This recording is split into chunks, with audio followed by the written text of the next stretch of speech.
تمہیں آگے کے خطرے سے خبردار کرنا ضروری تھا۔ انطاکیہ کے ارد گرد کے علاقے میں اپنے لشکر کی تباہی کے سوا کچھ نہ تھا۔ ابن احدی نے آگے کے جو حالات بتائے وہ اس طرح تھے کہ ہرقل نے بہت بڑی فوج تیار کرنے کی مہم ایسے طریقے سے چلائی تھی کہ عیسائیوں کے تمام قبیلے مسلمانوں کے خلاف لڑنے کے لیے اپنے گھوڑوں، اونٹوں اور ہتھیاروں کے ساتھ انطاکیہ میں جمع ہو گئے تھے۔ مورخ لکھتے ہیں کہ ان قبیلوں کے علاوہ یورپی ملکوں کے لوگ بھی آ گئے تھے۔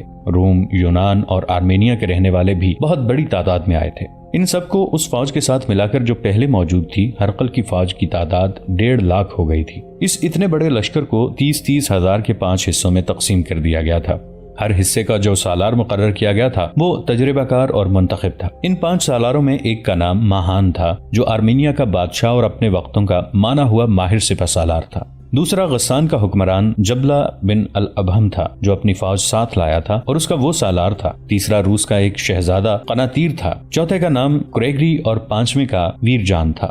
یہ سب عیسائی تھے اور انہوں نے اسے صلیب اور ہلال کی جنگ بنا دیا تھا۔ 1.5 لاکھ کے اس لشکر کا سالار اعلیٰ ماہان تھا۔ ہرقل نے اس لشکر کو اپنے بہتر ہتھیاروں سے مسلح کر دیا اور جب یہ تیار ہو کر 5 حصوں میں تقسیم ہو گیا تو ہرقل نے اتنے بڑے لشکر کو اکٹھا کیا۔ صلیب کے پاس بانو، ہرقل نے بلند جگہ کھڑے ہو کر گلا پھاڑ کر کہا، تم جس جنگ کے لیے اکٹھے ہوئے ہو یہ کسی ملک کی فتح کے لیے نہیں لڑی جائے گی۔ یہ تمہارے مذہب اور تمہاری عزت کی جنگ ہے۔ ایک نیا مذہب ہمارے مذہب کے خلاف اٹھا ہے۔ یہ ہمارا فرض ہے کہ اس مذہب کو، جو دراصل کوئی مذہب نہیں، ختم کر دیں۔ مسلمانوں کی فوج 40,000 سے زیادہ نہیں، تم ان کی ہڈیاں بھی پیس ڈالو گے۔ ہمیں بتایا گیا ہے کہ ہماری فوج میں مسلمانوں کی دہشت پھیل گئی ہے۔ یہ سب سنی سنائی باتیں ہیں۔ مسلمانوں نے جہاں بھی ہماری فوج پر حملہ کیا ہے چوروں کی طرح کیا ہے اور وہاں ہماری نفری توڑی تھی۔ وہ کوئی جن بھوت نہیں، تمہاری طرح انسان ہیں۔ وہ لٹیرے ہیں جو تمہارے گھروں میں گھس آئے ہیں، لیکن وہ تمہارا صرف مال و اموال نہیں لوٹتے، وہ تمہارا مذہب اور تمہاری عزت لوٹنے آئے ہیں۔ مورخ واقدی بلازری اور ہنری اسمتھ لکھتے ہیں کہ ہرقل نے پہلے ہی ان لوگوں کو بھڑکا کر اپنے لشکر میں شامل کیا تھا، اب انہیں اور زیادہ بھڑکا دیا۔ ابن احدی نے ابو عبیدہ رضی اللہ عنہ اور خالد رضی اللہ عنہ کو بتایا کہ ہرقل نے دوسرا اجتماع سالاروں، نائب سالاروں اور کمانداروں کا کیا۔ پہلے انہیں بھی بھڑکایا، پھر اپنے احکام دیے اور ہدایات دیں۔ ان کے مطابق ہر سالار کی پیش قدمی اور اس کے ہدف کا تعین کیا گیا تھا۔ یہ ایک دہشت ناک منصوبہ تھا جو اتنے بڑے لشکر سے آسانی سے کامیاب ہو سکتا تھا۔ ہدف حمص تھا اور دوسرا دمشق۔ اس کے ساتھ ہی مسلمانوں کی تمام تر فوج کو، جس کی نفری تقریباً 40,000 تھی، گھیرے میں لے کر ختم کرنا تھا۔ ہرقل نے گھیرا ڈالنے کا بڑا اچھا منصوبہ تیار کیا تھا۔ اس کے سالار قناطیر کو اپنے 30,000 کے لشکر کے ساتھ انطاکیہ سے سمندر کے ساتھ ساتھ بیروت تک پہنچنا اور وہاں سے دمشق کی طرف مڑ جانا تھا۔ اس کا کام یہ تھا کہ مسلمان آگے سے پسپا ہو کر دمشق کی طرف آئیں تو قناطیر کا لشکر ان پر حملہ کر دے۔ جبلہ بن الایہم نے حمص کی طرف جا کر مسلمانوں کی پیش قدمی کو روکنا اور انہیں ختم کرنا تھا۔ مورخوں نے لکھا ہے کہ حمص پر حملہ کرنے والے لشکر میں صرف عرب عیسائی تھے جن کی تعداد 30,000 تھی۔ ہرقل نے کہا تھا کہ وہ عربوں کے خلاف عربوں کو لڑانا چاہتا ہے، لوہے کو لوہا ہی کاٹ سکتا ہے۔ یہ ہرقل کے تاریخی الفاظ ہیں۔ حمص کے علاقے میں ہرقل کے ایک اور سالار دیرجان نے بھی جانا تھا۔ اس نے جبلہ سے الٹی سمت سے پیش قدمی کرنی تھی تاکہ مسلمان کسی طرف سے بھی نہ نکل سکیں۔ سالار کریگری کو ایک اور سمت سے حمص کے علاقے میں پہنچنا اور مسلمانوں پر حملہ کرنا تھا۔ اس طرح صرف حمص اور گرد و نواح کے علاقے میں مسلمانوں پر حملہ کرنے والی رومی فوج کی تعداد 90,000 تھی۔ ماہان جو سالار اعلیٰ تھا، اسے اپنا 30,000 کا لشکر کہیں قریب رکھنا تھا تاکہ جہاں کہیں اس کی ضرورت پڑے وہ پہنچے۔ تجھ پر اللہ کی سلامتی ہو ابن احدی، ابو عبیدہ رضی اللہ عنہ نے ہرقل کا تمام تر منصوبہ سن کر کہا، خدا کی قسم تو نے اپنا گھر جنت میں بنا لیا ہے۔ اگر تو یہ خبریں لے کر نہ آتا تو خود یہ سوچ رہا تھا کہ ہمارا انجام کیا ہوتا۔ ابو سلیمان ابو عبیدہ رضی اللہ عنہ نے خالد رضی اللہ عنہ سے کہا، کیا تو نے محسوس نہیں کیا کہ ہم اتنے بڑے لشکر کا مقابلہ کرنے کے قابل نہیں؟ خالد رضی اللہ عنہ جو میدان جنگ میں دشمن کے اعصاب پر چھا جایا کرتے تھے، چپ چاپ ابو عبیدہ رضی اللہ عنہ کو دیکھ رہے تھے۔ کیا ہمیں پیچھے نہیں ہٹ جانا چاہیے ابو سلیمان؟ ابو عبیدہ رضی اللہ عنہ نے پوچھا۔ امین الامت خالد رضی اللہ عنہ نے آہ بھر کر کہا، پیچھے ہٹنا ایک ضرورت ہے، لیکن پیچھے ہٹنا میری فطرت نہیں۔ خدا کی قسم ابو سلیمان، جو تو سوچ سکتا ہے وہ شاید میں نہ سوچ سکوں۔ ابو عبیدہ رضی اللہ عنہ نے کہا، اس وقت اپنی ذات کو نہ دیکھ، اپنے ساتھیوں کو اور ان کے انجام کو دیکھ اور بتا کہ ہم کیا کریں۔ ہاں ابن عبداللہ، خالد رضی اللہ عنہ نے ابو عبیدہ کو دوسرے نام سے پکارتے ہوئے کہا، میں اس حقیقت کو دیکھ کر بات کروں گا جو ہمارے سامنے ہے، اور یہ طوفان جو آ رہا ہے اسے روکنا ہمارے بس کی بات نہیں، لیکن ہمیں اس اللہ کو بھی منہ دکھانا ہے جس کے نام پر ہم یہاں تک اپنا اور اپنے دشمن کا خزانہ بہاتے پہنچے ہیں۔ ہماری جانیں اسی کی امانت ہیں۔ پہلا کام یہ کرو کہ